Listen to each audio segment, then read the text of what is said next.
Okay, you see that ring on the left, on the case on the left hand side? That's Hornady brass after you fired it. The one on the right is cellular and bellow brass. On some of them there is a slight ring, but it's hardly perceivable. And most of them there isn't a perceivable ring. So the Hornady brass, what it tells me is that the Hornady brass has to be softer, or how it's formed, it just causes a ring there, which sort of rings alarm bells, because what it tells me is that I'm going to have a case head separation at some time. So I'm pretty much going to stop using Hornady brass to reload with, and I'll get back to you in a minute.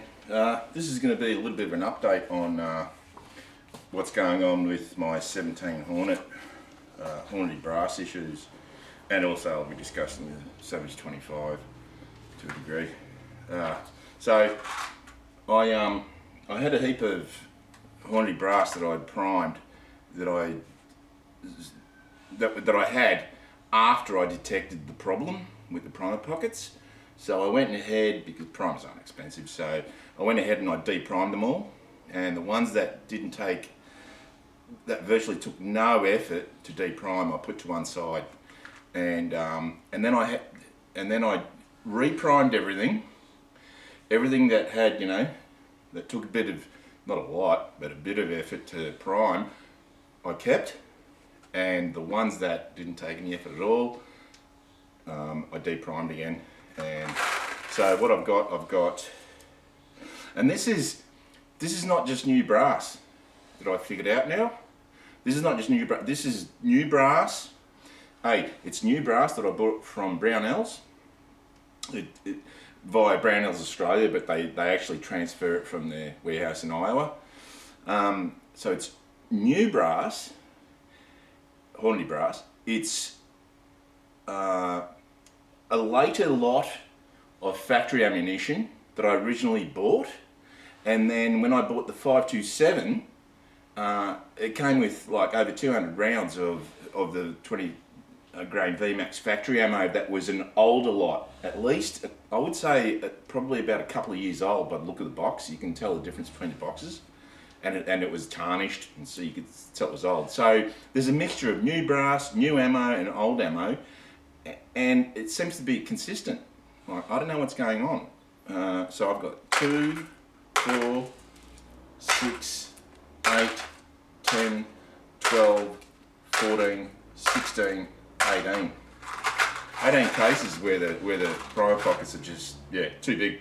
Now, I haven't fired off those 200 rounds that I got with the 527, but pardon me, I'm drinking beer. Yeah, cheers. Excuse me, but you can probably forgive me because it's a good German beer, Oettinger. Yeah. Anyway, so I sent Hornady. I asked them a question. I said, "Are you aware that some of your 17 Hornet brasses has oversized primer pockets, so oversized that in some cases the primer will not even seat? A recent attempt at priming brass eventuated with 8 out of 50 cases being unusable due to said issue." And their reply was, "This is Hornady support," which I got the next day. They said, "Thank you for your email. Is this new component brass or once fired brass, and what is your lot number? Thanks, MR." So when I got that, I thought, they don't sound very surprised. They're just trying to fish out, when it was made, so they can figure out, I don't know what they want to figure out. And that was it. So, and I've not heard from them since. Now, my reply to that was, well, not expecting to have problems, I didn't keep the containers for the brass. I threw them away, so I don't know what lot number, but I do know what lot numbers the ammo that I got was, and it's new and old. So yeah. So I did a little bit of Googling because I thought, I wonder how common this is. Well, there's a forum called The High Road. I just finished loading up 417 Hornet with the brass I shot last prairie dog season. The brass was all Hornady and very disappointing. Lots of split cases. The bigger issues were with the primer pockets. I had to chamfer them as so many had sharp edges you could not get a primer started. Many of the pockets were way too tight. I would hope others have had better experiences with Hornady brass. Alright, and then so that was Old 45 Auto, and ATC Doctor said, I have been reloading the 17 Hornet since it first hit streets and haven't had these issues. That said, my brass is the original brass. It appears that at some point Hornady was getting their brass from an outside vendor and there were problems with primer pocket geometry. These geometry problems were causing primers to pop back out upon firing with factory ammo. Hello, that sounds familiar. The fix for these problems was that the vendor used a slight crimp in the primer pocket, not unlike a military brass, to keep the primers in place. It appears that your brass came from this lot. Well, it appears my brass came from this lot. Rah, rah, rah, rah, rah. A couple of years ago, I would buy 17 Hornet factory ammo whenever I could find it. As you probably experienced, it was very hard to find. Yeah, I have a couple. I have a couple 250 round cases that have the crimp primers and used a Sharpie to mark those boxes as crimped so I can keep my brass segregated, crimped and non-crimped. Alright, and who is it? My M. Boylan says, Hornady brass is thin, do not full length resize, neck size only. Got a problem. I don't have a neck sizer, I full length resize. So, yeah, that may prove to be a problem. Now this is another forum. This is Pigeon Watch Forum. Pigeon Watch? What a weird name for a forum. Anyway, right. I put this up on the Hornet Facebook page. Can't believe I joined a Facebook page, but there we have it. If you intend shooting on this caliber and wish to reload it for it, please take note of the following picture. It shows, I couldn't see the picture. It shows 3 cases from left to right, 2 types of Hornady brass in circulation and a 5-form-22 Hornet PPU case. The problem lies in the early type of 17 Hornady brass, which has been noted for having a shallow primer pocket. Actually, I've noticed that. The primer pocket on some of it is a bit shallow. All these will accept thinner primers such as a Fiocchi. So, Fiocchi primers don't go as deep. You will end up with a substantial thinning of the brass around the case head either side of the flash hole. This is thinned further by the concavity inside the case around the flash hole. Probably unsafe. My advice if you come across the cases with a shallow primer pocket is to simply bin them unless you can source the Fiocchi primers. Definitely don't try and uniform the pocket depth to accept the standard thick cut primer. Yeah. You know, Hornady, they come out with this, with their Hornady Hornet, and they just churn out garbage. You know, the brass, why would you do that? Why would you, you know?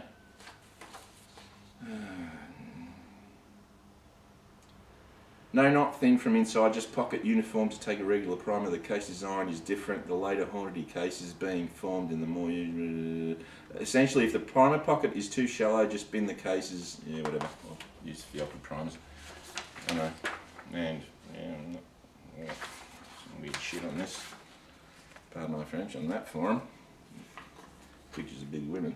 Right, so this is another forum. It's highplainsbrass.com, I think. Or Saubier.com. It is Saubier.com.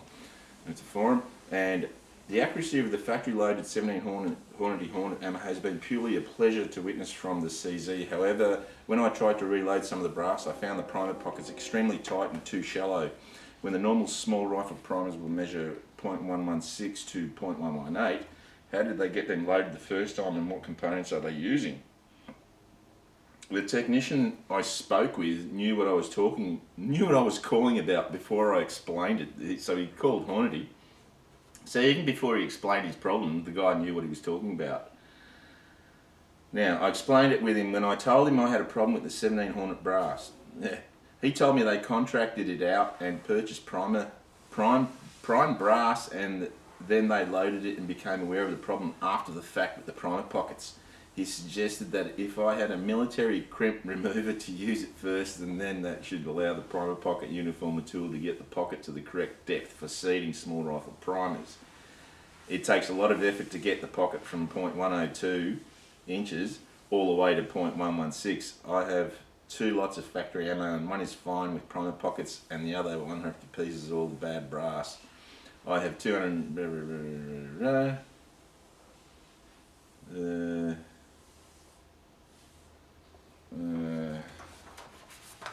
So we're going from one end of the spectrum to the other. Primer pockets that are so tight that you can't even get brass in, that you have to pretty much ream. And then there's primer pockets that are so loose that the primer won't even sit in, it just falls out. So let's see, what's another one? Oh, they knew there was a problem, but they didn't recall it because it's all about money. You probably meant because it's all about money. Well, surprise. What else? Yeah, it's the old, what, there's a problem? No way. We'll just stick our heads in the sand and wait till there's a, class action. Yeah. Remind that of any? Does that remind you of anyone? So you guys go ahead and fix this stuff up. Personally, if the brass I have has the same problem, I'm going to insist Hornady to replace it. I think it would be a good lesson if we all did the same. Like the OP said, Hornady already know what he was talking. Hornady already know what he was talking about before he had to explain. IMO, I don't know what IMO is. Meekly accepting this nonsense just teaches them they can get away with it in the future. Yeah, I agree. Class action. Alright. Just putting this out there to hopefully... What's this forum? This forum is... PredatorMasters.com. Alright. And it's reloading 17 Hornet Superformance brass problem. Just putting this out there to hopefully save some folks the aggravation I had reloading some of my once fired brass from factory Hornady Superformance 17 Hornet ammunition. The primer pockets are crap. Yeah. They appear to have a bit of a crimp as well as a tapered primer pocket. Without running a uniformer through the pockets, there's no way to seat the primers without damaging the primer. Sounds like you might have some of the early production run stuff, which is, that sounds really bizarre, because there's one guy who's saying, oh yeah, I had the first stuff and it's great, and this guy's saying you must have had some of the early production stuff because you're having problems. So that's sort of some of the stuff that's I'm reading just chronologically is contradictory, if you know what I mean. Now, picture of a primer pocket uniforming tool that you add to your drill. So, if you need to, if you have to go to those lengths, just don't buy that brass. And I'm not buying Hornady 17 Hornet of any description, brass, loaded rounds, anything, because I just don't trust it anymore. So what I'm going to do is I'm going to, I don't know, beg, steal or borrow some of that Cellular and Bellow ammo because it was good. Yeah, just as good as the Hornady. Tons of my fired cases have a bulge near the base as well. Well, yeah, that bit of footage there. Yeah. But I still have about... I don't reload anything that requires tweezers. I'm not on anyone's payroll. My opinions are just that. Yeah.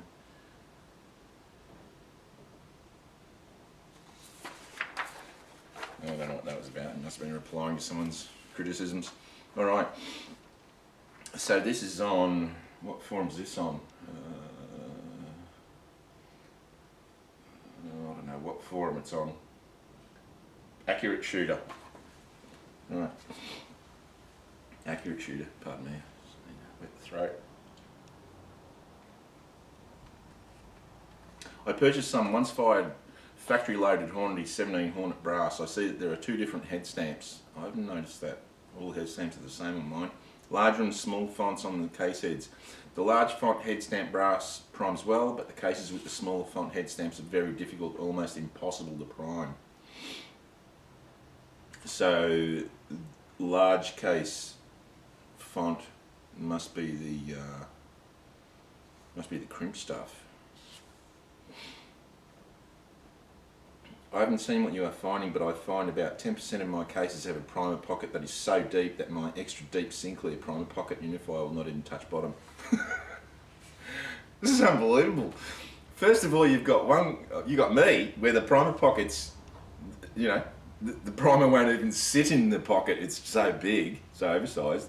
Then you've got people who can't even get a primer in it because it's so tight and it's crimped and the hole is squared off. Then you've got people whose primer pockets are too shallow, and this guy's got problems with primer pockets being too deep. I mean, my God, what is Hornady? What the hell is going on with your 17 Hornet ammo? Brass. I try to, whoever you're subcontracting the brass contract to, dump them and get on the Czech Republic and get the Cellier and Bellow brass. You won't have that problem. Because you know why? Because manufacturers in the Czech Republic actually have some standards. Right. I had that issue with factory ammo trying to reload it. I have posted it about a few times, but the consortium here assures me it is not a problem. It is a non-problem. The consortium, yeah, quantity. Some factory ammo has a crimp primer. Good luck with getting rid of the crimp. Me, I tossed 200 cases. Hornady was less than helpful. I only buy brass now. Hopefully not Hornady brass. It sort of trails off.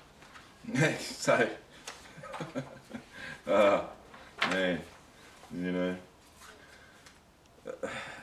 primer pockets too big, primer pockets too tight, primer pockets too shallow, primer pockets too deep.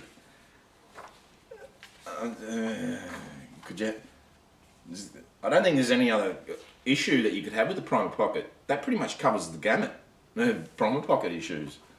Now, okay. Pardon me, burp.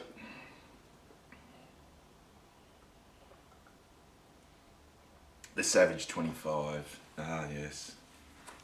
Savage 25. I purchased the model. Oh, actually, I'll be back in a sec. Okay, I'm back. I forgot. I wanted to show this. Yeah. So, this is an online gun store. I suppose it's a brick and mortar store. And it's got Savage 25 Walking Varmint 223. Was $11.90, now just $5.95. Half price. Very limited stock. That pretty much says it all. No gun store on the planet is going to half the price of a particular rifle if people want it. Alright, they're going to half the price if people don't want it. So yeah, I just wanted to throw that in. I know I'm probably going to cop a heap of shit for this, but hey, this is reality. These are facts. All the problems that I've had with it are reality. They're facts. So I'm still keeping the rifle because, you know, I can muddle through it because it is really accurate. Yeah. I purchased the Model 25 Savage 17 Hornet. Finally got a chance to shoot it, and it was okay at best. Accuracy continued to get worse after frustration of missing a bunch of Fox. I sent it back to Savage. They replaced the Accu trigger. What a surprise. They replaced the trigger. And a bunch of washers from what I understand. They stated it would shoot a .4 inch group at 100 yards. I received the rifle back and it consistently shoots 2 bullets in the same hole or really close to it, and then one a couple of inches off at 100 yards, and the cycle repeats. It's on a lead sled, and I've tried different scopes, burned through about $100 in ammo and another bit in bore cleaners and things, hoping it would help with no success. Any help would be very helpful. Thanks in advance. Okay, so here's a reply. First thing to do is quit cleaning it. Give the barrel a chance to get seasoned. It's like a wok. Then check to see if the barrel is free floated all the way down its length. Start there and see what happens. One small step at a time. Yeah, that's pretty good advice. Okay, thanks for the advice. It has the laminate stock, 24-inch bull barrel. Barrel is definitely free floating the entire length. I paid a pretty penny for the gun and have a couple of friends that have the same model. Serious tack drivers except mine. I want to get rid of it, but I can't sell it to somebody. The guilt would kill me. Yeah, good on you. You got a conscience. Have you had the stock off? Have you had the stock off it after you had it back from the Savage? Is it pillar bedded? And what torque do you torque screws, the stock screws? And how does Savage shoot a 0.4 inch 100 yards and yours not? What ammo did they get that group size with? Don't overthink the small stuff. Yeah, good advice again. The first thing I would suggest is to fire your friend's rifles and confirm that the problem is not you. Yeah, that's good advice. Then I would do as suggest and check torque on action screws. I'm not familiar with this model of Savage. Does it have pillars? Is the action bedded? You might also check to make sure that the bolt is not contacting the stock on closure. This happens sometimes with factory rifles and can cause accuracy problems. Just my thoughts. Yeah, that's an interesting one. I never thought of that. Bolt contacting the stock. I had the same rifle, but the synthetic stock shorter barrel, almost exactly the same problem, a couple of close shots and then a 2-inch flyer. Mine was one of the first ones out and many were plagued with bird over muzzle crowns. Yeah, I know about that. Take a Q-tip, blah, blah, blah, blah, blah. I set mine back to Savages that had feeding extraction problems also. Came back a little better, but not much. Got out of the guilt thing when the dealer took it back on an almost even trade for a 22 Hornet because he claimed he had buyers waiting for them who didn't care about accuracy. They just wanted to be the first in the block with a new caliber. Now they can't seem to give those Savage 25s in any caliber away, like this gun store, half price. I unloaded the laminated 22 Hornet that showed some of the same flaws as the 17 caliber Model 25 brother for a CZ527, first chance I got and couldn't be happier. The little 17 wasn't getting it here in groundhog country anyway. Sorry if this hasn't been much help. Yeah, thanks for your thanks.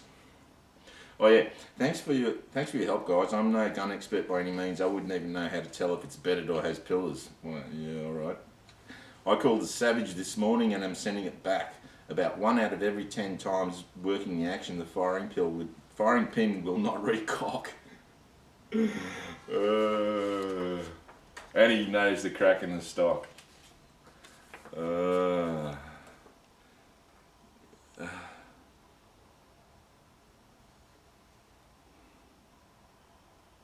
Hey guys, just following up so you know, I sent my gun back to Savage. Second time they said they could not get it to group and the gunsmith could not fix it. That's not good. Didn't state the reason why on the computer, but man, I wish I knew. Anyway, they are sending me a new gun. Although it was frustrating going through all that, I'm very impressed with their commitment to the customers, especially since the gun is out of warranty. Sure, it should have been fixed the first time, but hey, human error is something that will never be eliminated. Yeah, human error is something that can never be eliminated, but you can definitely, design it properly. That helps. Everybody in businesses make mistakes. It's how they deal with it that counts in my book. Good for Savage. Yeah, just yeah.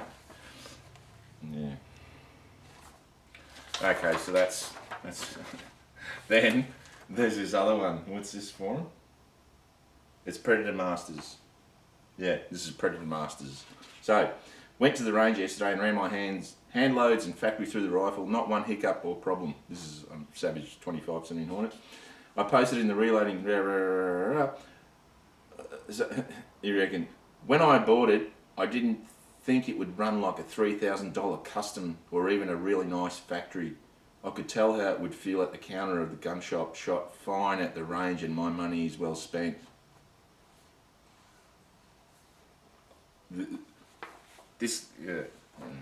No comment. Got a call from Savage this morning and the new rifle is shipping back to the house today. Not bad, seeing that they stated they could not find evidence of the rifle failing and stated it was the Hornady ammo. Now if only I can get replacement ammo from Hornady, I would be good to go. Yeah, okay. Update on my rifle too. Laugh out loud. The big brown blah blah blah blah blah blah blah. The problem I was having was an ejection problem, actually a complete failure to eject. I loaded her up to give it a test, flawless feeding and ejection, woohoo, so far so good. So I loaded up a magazine, fired my first group, Hornet ammo, and it printed a solid 1/2 inch at 100 yards with 4 rounds touching. Very happy, all the brass extracted and ejected perfectly. I'm a very happy camper. Then I noticed the crack, yep, crack. 5 rounds in and after only 30 rounds fired, my brand new, been back to the factory Savage 25 has a distinct crack in the stock.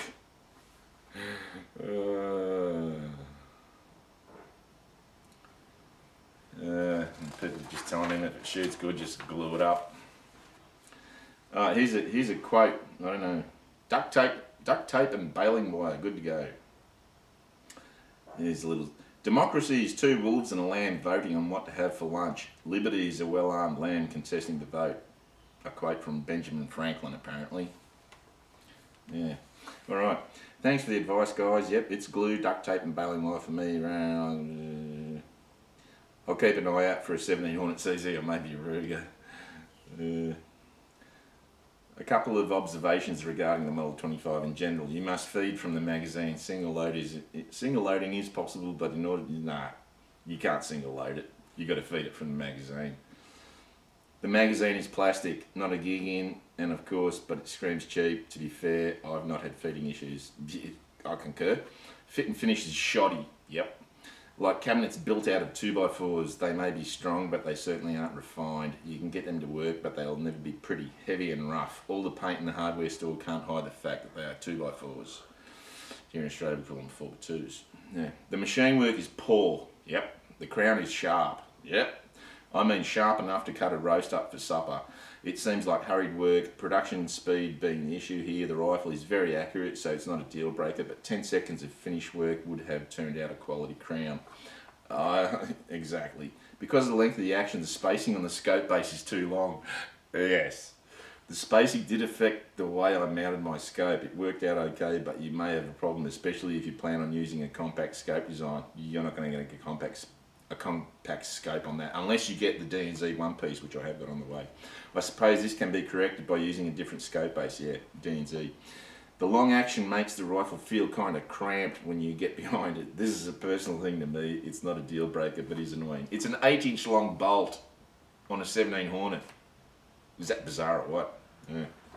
The bolt is rough. Mine isn't. Mine is good. My bolt is good, it's smooth. The bolt is rough, a little difficult to lift the bolt. It is, yeah. Well, it's a 3-lug, cock on open, so you're going to have, yeah, it's not easy to lift that bolt because typically 3-lug cock on open designs, when you've got a 90-degree bolt lift, you've got a bigger range to cock with. When you've only got a 60-degree bolt lift, you've got 1/3 less range to cock with. So you're cocking the same weight of spring, essentially, and doing it on a smaller radius, so it's going to be heavier. But I can live with it. When I compare it with a CZ or Remington, there is no comparison. It feels like metal on metal binding that's overcome by force, not smooth. Yeah. Okay, I feel better now. I wouldn't necessarily not recommend this rifle, but I would certainly not recommend this rifle if you have a CZ or Ruger available as a choice. If you decide on the Savage 25 and 17 Hornet, I would recommend the lightweight plastic stock version. It's cheaper, lighter, and after all, ugly is ugly. I wouldn't recommend the plastic stock. That's why I've got it. I bought a Boyd's. The plastic stock's a piece of shit. Pardon my French. It reminds me of this guy's telling you about what a piece of crap his Remington's SPS 243 was. I'm not going to comment on that because all the Remingtons I've got are good. No. Here's how many more comments. One last comment, and it's what's his name? Dog and Coyotes. Coleridge says, my Savage is a POS. Yeah. What's this other guy say? Malfunction is malfunction regardless of brand. My Savage is a POS. A piece of shit. Yeah. I can totally concur. So, there it is. Just wanted to read those things out because I hadn't really gone on any of the forums or Googled, any of the problems that I was having with A, the ammo, and B, that rifle. So there you go. I'm not the only person with those problems. I'm not just a big whinger. Well, I am. I'm a big whinger, but big whiner. But for a good reason. If something's good, I'll give it props. If it ain't, I'm going to tell you what it, the truth. Because one of the problems when you go on Google and on some of these bigger gun channels like Gun Blast, I think his name is, the guy with the weird plaited beard, older chap, I'm old. He was talking about the walking varminter and what a great rifle it was. Yeah, probably the one that he got was a great rifle, because I can bet you right now that there is no way in the world that Savage is going to give him a piece of shit. Alright? Same as, who else? Because I can bet, I would put any money on it, that he did not go walk into any old gun store and just pick it off the shelf and buy it. He would have been given it. He would have been presented it as a test and evaluation rifle by Savage. I don't know that as a fact, but I would put money on it. Okay. Who else was really? Oh yeah, 22 Plinkster. Now, he was. I saw his YouTube video of the 25 Savage. He's in a nice laminate stock, and he was raving about it with just what a great rifle it was. Yeah, you know, that was specifically made for him. So they got a rifle, took all the bugs out of it, made sure that it was 100% operational and shot the eyes out. That's what he got, because I know that he deals with Savage a fair bit. You know, that they invite him to hunts and stuff and whatnot. You know, and he's a nice guy. These are all nice people, but you know, as a test and evaluation rifle, they're not going to give you a piece of crap if you're a big gun channel. They're going to give you. That's where I'm different. And if I did have a really big channel, I would refuse to get a test and evaluation gun from a company. I would say to them, "Oh, you want me to do a review of your rifle? No worries, I'll do a review." And then without even telling them, I'll go into a gun store and just pick one off the shelf and then do a review of it and surprise them, because I can tell you right now, the guns that are on the shelves are not the same as the guns that are presented to the big channels to test and evaluate. So anyway, this is getting way too long. On that note, I'll see you later.